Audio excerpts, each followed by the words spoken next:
Hello दोस्तों, हमारे channel दृष्टि फार्मा में आप सभी का स्वागत है। तो जैसे कि इससे प्रीवियस वीडियो में हमने अपना अपना फार्मास्यूटिकल केमिस्ट्री में एंटीबायोटिक के 4 क्वेश्चन जो है कंप्लीट कर लिए थे लॉन्ग में। अब हमारे 3 क्वेश्चंस बचे हैं, इंपॉर्टेंट क्वेश्चन है यार पेपर के पॉइंट ऑफ व्यू से, तो इन्हें छोड़ के मत जाना, इसलिए मैं ये आपको करा रही हूँ। तो देखो, सिलेबस के अकॉर्डिंग भी आपका ये जो है पूरे सभी ड्रग्स क्वेश्चंस के हिसाब से भी सारे कंप्लीट हो चुके, तो आप हमारी प्लेलिस्ट में जाके इनको कवर कर सकते हैं। क्वेश्चंस के टाइप में क्या होगा कि आपका टॉपिक भी कवर हो जाएगा और इम्पॉर्टेंट भी। तो अब हम अपने बचे हुए ड्रग्स को क्वेश्चंस के हिसाब से कंप्लीट करेंगे। इसमें हम एजिथ्रोमाइसिन देखेंगे, क्लोरामफेनिकोल के बारे में पढ़ेंगे और क्लिंडामाइसिन के बारे में। एजिथ्रोमाइसिन का पढ़ लोगे तो यार इराइथ्रोमाइसिन अपने आप ही क्लियर हो जाएगा। हल्का फुल्का डिफरेंस है, वो मैं अभी क्वेश्चन में आपको बता दूंगी। तो चलिए स्टार्ट करते हैं। तो सबसे पहले मैं क्वेश्चन दिखा दूं आपको। हम क्वेश्चन नंबर कौन से पे हैं? 5th पे। 5th क्वेश्चन क्या कह रहा है? Explain macrolides using example. Example का यूज करके थोड़ा मैक्रोलाइट्स के बारे में बताओ। तो सबसे पहली बात तो ये जो फर्स्ट क्वेश्चन है जिसमें हमारी क्लासिफिकेशन थी, इसमें हमें देखना होगा यार मैक्रोलाइट्स कहाँ पे आ रहे हैं। देखो, तो ये रही हमारी मैक्रोलाइट्स की क्लास। अमीनोग्लाइकोसाइड के बाद हमारे रॉक्सीथ्रोमाइसिन, एजिथ्रोमाइसिन, क्लेरिथ्रोमाइसिन और इराइथ्रोमाइसिन। तो इसमें थ्रो दिखेगा आपको। इसकी पहचान कैसे होगी? सब में THRO तो हो गई। माइसिन से हम इसे याद नहीं रख सकते, क्यों भाई? क्योंकि अमीनोग्लाइकोसाइड में भी हमारा क्या आ रहा है? माइसिन आ रहा है। तो हमें किसके अकॉर्डिंग देखना होगा? थ्रोमाइसिन, थ्रोमाइसिन, थ्रोमाइसिन। तो इससे हमें ये अपना प्रॉपर अच्छे से हमारे चारों ही किसी के बारे में भी आता है, तो आप अगर एक का आपको अच्छे से आता हो जो कि एजिथ्रोमाइसिन है, तो आप किसी और के बारे में भी आए तो आप उसमें भी लिख कर आ सकते हैं। तो चलिए स्टार्ट करते हैं थोड़ा मैक्रोलाइट्स के बारे में। तो देखो, मैक्रोलाइट्स क्या है? मैक्रोलाइट्स हमारी एक क्लास है ड्रग की, जिसके जो कि इसमें यूज करते हैं बहुत सारे बैक्टीरियल इन्फेक्शन में। ऑब्वियसली जब एंटीबायोटिक है तो बैक्टीरियल इन्फेक्शन में ही दी जाएगी। उसके बाद हमारा क्या आता है? देखो, इसके अंदर ड्रग्स आती है कौन कौन सी, रेस के नाम से ध्यान रखो। रॉक्सिथ्रोमाइसिन, एजिथ्रोमाइसिन, क्लेरिथ्रोमाइसिन, इराइथ्रोमाइसिन, या फिर केयर से भी आप ध्यान रख सकते हो। केयर करना, अब इन्फेक्शन हो गया तो यार कोई भी है हमारे घर में भी अगर किसी को, तो हम क्या बोलेंगे यार? प्रॉपर केयर देनी चाहिए, हाइजीन रखना चाहिए। तो केयर से ध्यान रखो। क्लेरिथ्रोमाइसिन, ए से क्या हो जाएगा? एजिथ्रोमाइसिन, आर से रॉक्सिथ्रोमाइसिन और ई से क्या है? इराइथ्रोमाइसिन। तो ये एक शॉर्ट फॉर्म बन जाती है केयर। इससे हम अपना याद रखेंगे, ठीक है। तो उसके बाद क्या आ जाता है? एजिथ्रोमाइसिन के ब्रांड नेम पढ़ते हैं। तो देखो, ब्रांड नेम जो होता है ना, वो इसके नाम से ही होता है। देखो, एज ही आ रहा है ना, यानी कि एजा साइट हो जाएगा कि क्या? साइट पे जाके अपना एक्शन दिखाएगा। एजिथ्रोमाइसिन तो एजा साइट हो गया। जेड मैक्स के नाम से भी हो जाएगा। किसके? जेड मैक्स या फिर जिथ्रोमैक्स के नाम से भी। ये ब्रांड हो गए इनके, कि जो हमें एक पेटेंट होता है, मतलब इस नाम से ये हमको बाहर मिलेंगे। जिनका प्राइस थोड़ा ज्यादा होता है, ब्रांड नेम वो हो जाते हैं उनके। तो और क्या है? ब्रॉड स्पेक्ट्रम मैक्रोलाइट एंटीबायोटिक है। क्या है? ब्रॉड स्पेक्ट्रम, यानी कि ये हमारी ग्राम पॉजिटिव बैक्टीरिया पे भी अप्लाई होगी, उसके अगेंस्ट भी फाइट करेगी, और ग्राम नेगेटिव के लिए भी होगी, जैसे इकोलाई वगैरह हो गए, इनके लिए भी।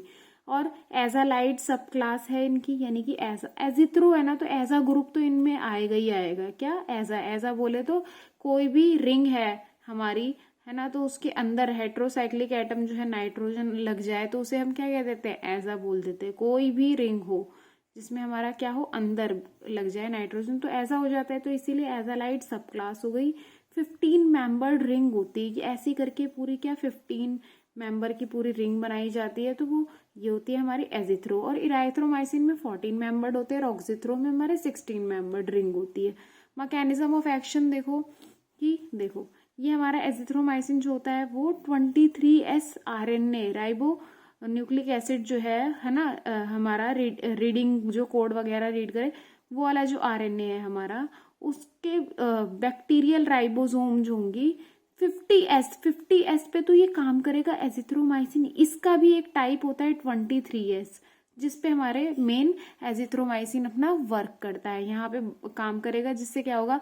ट्रांसलोकेशन रुक जाएगा, यानी प्रोटीन का क्या कन्वर्जन होना, और फर्दर तो प्रोटीन अच्छे से बन ही नहीं पाएगा। ट्रांसपेप्टाइडेशन, यानी प्रोटीन को मत बनने दो, है ना। इन सब चीजों को ब्लॉक करके हम क्या कहते हैं, लास्ट में हम क्या कर रहे हैं? इससे प्रोटीन सिंथेसिस को रोक रहे हैं। किसकी? अपनी नहीं, बैक्टीरिया की। क्यों? एंटीबायोटिक है तो ऑब्वियसली बैक्टीरिया की प्रोटीन सिंथेसिस नहीं होगी तो सेल वॉल नहीं बनेगी।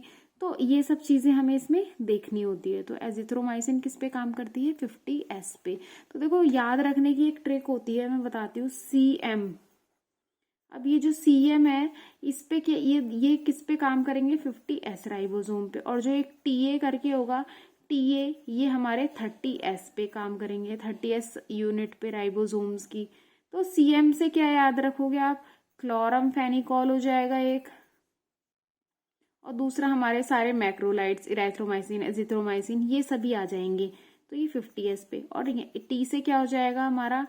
टेट्रासाइक्लिन, और इससे अमीनो ग्लाइकोसाइड जितने, स्ट्रेप्टोमाइसिन, ये सब किस पे? 30S राइबोसोम पे काम करते हैं। और क्लिंडामाइसिन जो है C से, वो भी हमारा 50S के भी 23S पे ये सब काम करते हैं। तो ये था हमारा 30S राइबोसोमल। और सभी किस पे काम कर रहे हैं? प्रोटीन सिंथेसिस को रोक रहे हैं। तो ये था मैकेनिज्म ऑफ एक्शन किसका? हमारा मैक्रोलाइड का। फिर उसके बाद हम देखते हैं थोड़ा स्टोरेज और स्टेबिलिटी क्या है। तो देखो स्टोर यानी कि हमें इसे कैसे स्टोर करके रखना है। कुछ ना आए ध्यान तो लिख दो कि भैया इसे रूम टेम्परेचर पे स्टोर करते हैं, ठीक है। और हमें क्लोज कंटेनर में रखना होता है, लाइट से, हीट से अवे रखना होता है। तो ये सब चीजें हम अपनी ऐड कर सकते हैं इसमें। फिर उसके बाद आ जाते हैं यूजेस। तो यूज क्या है? स्किन इन्फेक्शन में यूज होगा, रिलेटेड टू क्या? कौन सी? स्टेफाइलोकोकस ऑरियस से एक बैक्टीरिया का नाम है। इससे होने वाली जो भी स्किन इन्फेक्शन होगा उसमें हम अपने एजिथ्रोमाइसिन का यूज करेंगे। और गले में अगर जैसे जब कोल्ड वगैरह होता है तो देखते हैं गले में दर्द होता है तो हम एक एंटीबायोटिक देते हैं, बहुत ही फेमस। कौन सी? एजिथ्रोमाइसिन दी जाती है। वही देखो टॉन्सिलाइटिस बोलते हैं ना, गले में दर्द हो रहा है, जैसे हमारे कोल्ड हो गया है तो हम उसे ट्रीट करने के लिए भी एजिथ्रोमाइसिन देते हैं, टॉन्सिल्स को ट्रीट करने के लिए। कान में इन्फेक्शन हो गया है तब हम एजिथ्रोमाइसिन दे सकते हैं। और किसी को क्या कहते हैं? लंग डिजीज है। लंग डिजीज यानी कि जो लंबे समय तक चलने वाली लंग डिजीज, ऑब्स्ट्रक्टिव यानी ब्रोंकाई में ब्लॉकेज हो जाना, ये सब चीजें, पल्मोनरी लंग्स में। तो लंबे समय तक, क्रोनिक मतलब लॉन्ग टाइम, ऑब्स्ट्रक्टिव ब्लॉकेज हो जाना हमारे किसमें? पल्मोनरी यानी लंग में। तो उससे होने वाली डिजीज को ही हम COPD कहते हैं। इसमें भी हम किसको देते हैं? अपने मैक्रोलाइड्स को, जैसे कि एजिथ्रोमाइसिन, इराइथ्रोमाइसिन, ये सभी हमारे यूज होते हैं। और यूरेथ्राइटिस को भी ट्रीट करने के लिए देते हैं, यानी यूरेथ्रा जो होता है हमारा, जहाँ से यूरिन आता है, यूरिन की जो पाइप यूरेथ्रा होती है, तो उसको, उसमें इन्फ्लामेशन, आइटिस अगर वर्ड कहीं पे भी लग जाता है, आइटिस का मतलब हो जाता है इन्फ्लामेशन। इन्फ्लामेशन का मतलब हो जाता है यार सूजन, एक तरीके से सूजन हो जाना, है ना। तो इन्फ्लामेशन, तो ये हो गया यूरेथ्रा का। तो उसमें भी हम एजिथ्रोमाइसिन देते हैं। टाइप ऑफ फॉर्मुलेशन कौन सी आ जाती है? एजिथ्रोमाइसिन। ऑफिशियली कौन कौन से रूप में ये मिलता है? Azithromycin tablet IP, azithromycin powder IP के रूप में। ये हो गया। और उसके बाद अब चलते हैं हम अपने नेक्स्ट क्वेश्चन की तरफ यार। नेक्स्ट क्वेश्चन देखते हैं क्या है। देखो नेक्स्ट क्वेश्चन बोल रहा है कि draw the chemical structure of chloramphenicol. या 2 नंबर में भी पूछ सकता है, बट यहाँ पे हमने लॉन्ग में इसको कवर किया है। बहुत इंपॉर्टेंट है। देखो दिखाती हूँ आपके सिलेबस में, इस पे स्टार लगा है। स्टार का मतलब है कि इसमें क्या होगा हमारा? स्टार का मतलब है कि इसका स्ट्रक्चर भी होगा। तो देखो क्लोरमफेनिकोल के बारे में पढ़ते हैं। सबसे पहली बात, ये मिसलेनियस में हमारा आता है। और किसमें? कि ये प्रोटीन सिंथेसिस को रोकता है क्लोरमफेनिकोल। और हाँ, नाइट्रोबेंजीन डेरिवेटिव्स वैसे मिसलेनियस में भी डाल सकते हो, बट पता होना चाहिए कि इसमें क्या नाइट्रोबेंजीन डेरिवेटिव। अभी देखोगे इसमें अमीनो ग्रुप वगैरह, नाइट्रो ग्रुप वगैरह लगे होंगे, इसीलिए नाइट्रोबेंजीन डेरिवेटिव हो जाता है। तो यहाँ नाइट्रोबेंजीन डेरिवेटिव अभी पता चल जाएगा। देखो तो पढ़ते हैं क्लोरमफेनिकोल के बारे में। क्लोरमफेनिकोल यार एक बहुत तगड़ा एंटीबायोटिक है, ठीक है, जो कि हमारे टाइफाइड के लिए ड्रग ऑफ चॉइस है। यानी कि इसको चूज किया जाता है, सबसे प्रायर यही होता है कि हमें यही वाला मेडिसिन देना है। तो क्लोरमफेनिकोल क्या होता है? ब्रॉड स्पेक्ट्रम एंटीबायोटिक है, यानी कि ये ग्राम नेगेटिव के लिए भी यूज होगा और ग्राम पॉजिटिव पे भी काम करेगा और ग्राम नेगेटिव पे भी काम करेगा, ठीक है। स्पेक्ट्रम एंटीबायोटिक है जिसको डिराइव किया गया है किससे? स्ट्रेप्टोमाइसिस वेनिजुले, यानी कि इस फंजाई से ये जो है बनाया गया है क्लोरामफेनिकोल एंटीबायोटिक। ठीक है, उसके बाद ब्रांड नेम देखो, क्लोरोमाइसिटीन, इसके नाम से ही है, क्लोरोमाइसिटीन है। केमिकल स्ट्रक्चर देखते हैं, बहुत आसान है। देखो, एक बेंजीन रिंग बनानी है, अभी हमने पढ़ा कि नाइट्रोबेंजीन डेरिवेटिव है, तो यहाँ पे एक NO2 हो गया नाइट्रो ग्रुप। उसके बाद देखोगे तीन तीन कार्बन की चेन बना देना, एक है ना, ठीक है, 3 कार्बन लगा देना और 2 हाइड्रोक्सी ग्रुप, OH इधर, एक OH बिल्कुल बेंजीन के साथ जो कार्बन लगा है उसमें। फिर बचेगा यहाँ पे H आ जाएगा, इनकी क्या, कार्बन की 4 वैलेंसी पूरी करने के लिए। फिर उसके बाद कार्बन पे देखोगे क्या लगा है, एक अमाइड ग्रुप दिख रहा है, NHCOCH। तो देखो, एक 2 कार्बन होगा ना, तो ये एसिटामाइड हो गया एक तरीके से, CONHCOCH करके, तो एसिटामाइड है ये। ठीक है, एसिड इथाइन इथेन ग्रुप होगा ना ऐसे, तो एसिटामाइड हो गया है ये। ठीक है, और क्या है देखो, यहाँ पे 2 क्लोरीन लगे हुए हैं, तो बहुत आसान है। तो इसका केमिकल नेम कैसे बनेगा, 2,2, यहाँ पे क्या है 2 क्लोरीन है, ऐसे लिख लो चाहे ऐसे, 2,2 डाइक्लोरो। एन पे क्या लगा है हमारा, देखो ये N है, N पे हमारे 1 और 3 पे, इसको हमने बेसिक न्यूक्लियस माना है। ये क्या है हमारा, इसको हमें लास्ट में ही लिखना है अमाइड ग्रुप को, ये जो ये वाला है, ये इतना, ये हमारा क्या है, बेसिक न्यूक्लियस है। ठीक है, तो देखो हो गया ना, 1,3 डाईहाइड्रोक्सी, 1,4 पे क्या है नाइट्रो, इसको फिनाइल बोल दिया है यहाँ पे, नाइट्रोफिनाइल। प्रोपेन, प्रोपेन 1 2 3 कार्बन है, तो प्रोपेन। 2 पे क्या है आइल, इसको क्या बोला है, 2 आइल एसिटामाइड हो जाता है ये।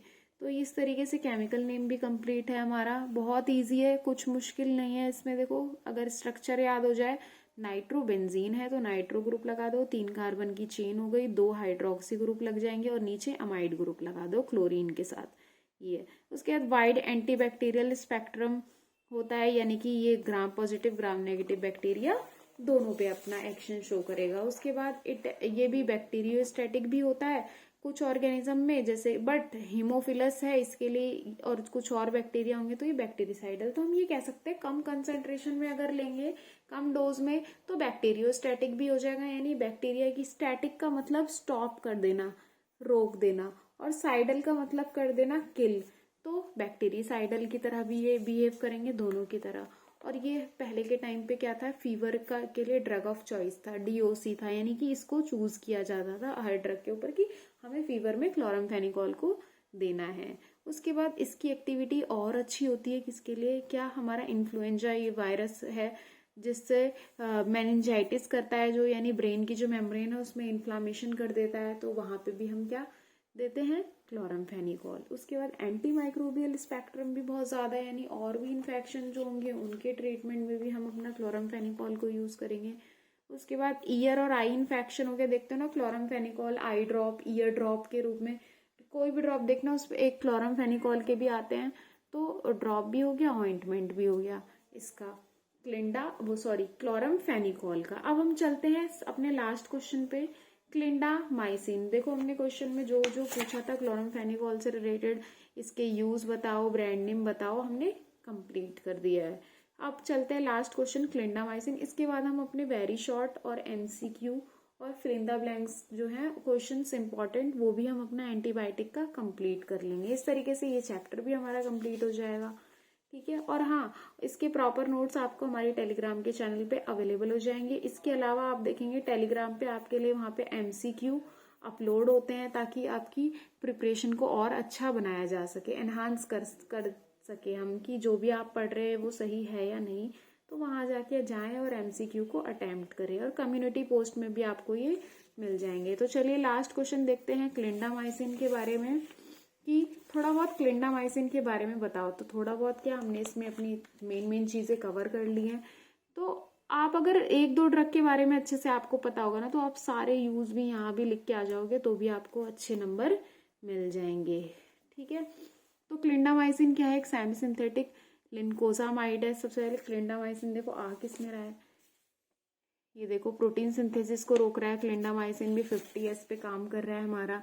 तो ये है क्लिंडामाइसिन सेमी सिंथेटिक लिनकोजामाइड एंटीबायोटिक है जो कि रिप्लेस कर रहा है लिनकोमाइसिन की जगह लिनकोजामाइड को यूज़ कर रहे हैं। क्यों? क्योंकि साइड इफेक्ट इसके इतने नहीं होते जितने हमारे लिनकोमाइसिन के होते हैं।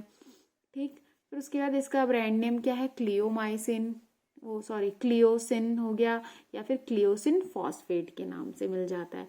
और क्लिंडामाइसिन बहुत ही फेमस ड्रग है हमारी, जो कि एक्ने प्रोन स्किन जो होती है जेल के रूप में हम इसे अप्लाई करते हैं स्किन पे, ठीक है, एक्ने को रिमूव करने के लिए। मैकेनिज्म ऑफ एक्शन यानी कि किस पे जाके ये काम करेगा, ये भी 23S सब यूनिट पे काम करेगा, 50S राइबोसोम के, और इनहिबिट कर देगा बैक्टीरियल प्रोटीन सिंथेसिस को। ये है।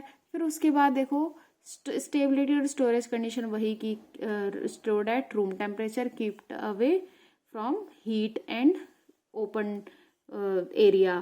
फिर उसके बाद यूजेस में क्या है कि भैया ये भी इन्फेक्शन में यूज होगा। कौन सी? Anaerobic bacteria. एनारोबिक बैक्टीरिया वो होते हैं, ग्रो करते हैं जो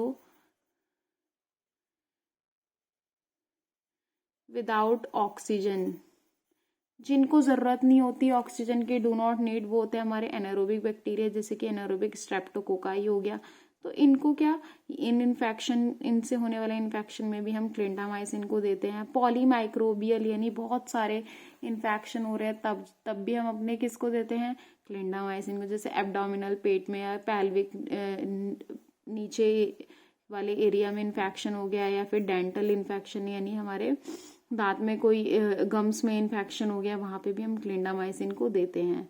और ये also use to treat skin acne को भी ट्रीट करने के लिए देते हैं हम, बताया था मैंने अभी। और वेजाइनल इन्फेक्शन में भी क्लिंडामाइसिन बहुत ज़्यादा दिया जाता है। ऑफिशियल प्रिपरेशन क्या है? क्लिंडामाइसिन जेल या फिर clindamycin powder for solution, IPBP, तो आप ये लिख सकते हैं। ऑफिशियल होता है ये हमारा कि ये ऐसे ही हमें मिलेगा मार्केट में, ठीक है। तो ये इस तरीके से हमारे एंटीबायोटिक्स के सारे क्वेश्चन कंप्लीट हो जाते हैं। अब मैंने बताया वेरी शॉर्ट स्टार्ट करेंगे। अगर वीडियो अच्छी लगी है तो आप लाइक कर सकते हैं। और हाँ, और हमें कमेंट सेक्शन में आप बता सकते हैं कि क्या हमें और इम्प्रूवमेंट करनी चाहिए, कि और आपको किस तरीके से इसके नोट्स और अच्छे हम कैसे बना सकते हैं, तो आप अपना सजेशन दे सकते हैं। Thank you.